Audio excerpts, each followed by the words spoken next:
July August গণঅভ্যুত্থানের সব খুনির বিচার সহ 4 দফা দাবিতে রংপুর জেলা স্কুল মাঠে জনসভা করবে জামাত ইসলামী বাংলাদেশ। এ নিয়ে আরো জানাতে সেখান থেকে আমাদের সাথে যুক্ত হচ্ছেন সহকর্মী ফখরুল শাহিন। ফখরুল, ঠিক কয়টা নাগাদ জনসভা শুরু হবে, কর্মসূচির বিষয়ে বিস্তারিত জানাবেন। সজল সিপিভিসি পাইপ, বাংলাদেশের 1 নম্বর NSF certified CPVC brand.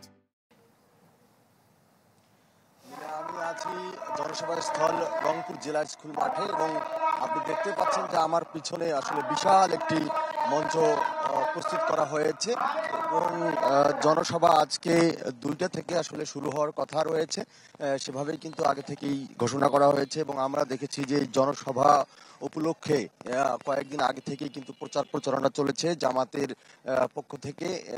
Mic দিয়ে আমরা দেখেছি যে পুরো রংপুর নগরীতে প্রচার প্রচারণা চালানো হয়েছে, ব্যানার ফেস্টুন দেওয়া হয়েছে এবং এইখানে যে মাঠ অনেকদিন আগে থেকে কিন্তু মাঠ প্রস্তুত করা হয়েছে এবং প্রস্তুতি আজকে আমরা যারা আয়োজক কমিটি আছে, প্রস্তুতি কমিটি যারা আছে তাদের সঙ্গে কথা বলেছি, তারা বলেছেন যে সার্বিক প্রস্তুতি তারা সম্পন্ন করেছেন এবং আজকে সকাল থেকে আমরা যে চিত্র দেখছি সেটি হচ্ছে যে এই জনসভা ঘিরে নগরীর বিভিন্ন মোড়ে কিন্তু এই জামাতের যারা স্বেচ্ছাসেবক যারা আছেন তারা কিন্তু সেখানে দায়িত্ব পালন করছেন, স্বেচ্ছাসেবকের দায়িত্ব পালন করছেন এবং এখানে যে জনসভা হচ্ছে এটি কিন্তু রংপুরে 17 বছর পরে এই রকম একটি বিশাল জনসভার আয়োজন কিন্তু জামাতে ইসলাম করেছেন এবং এখানে আজকে যে প্রধান অতিথি তিনি জামাতের আমির ডক্টর শফিকুর ইসলাম তিনি থাকবেন।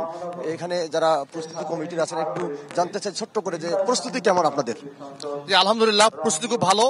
আগামী রংপুর হবে ইসলামের দুর্জয় ঘাঁটি। এদেশের আপাবার মানুষ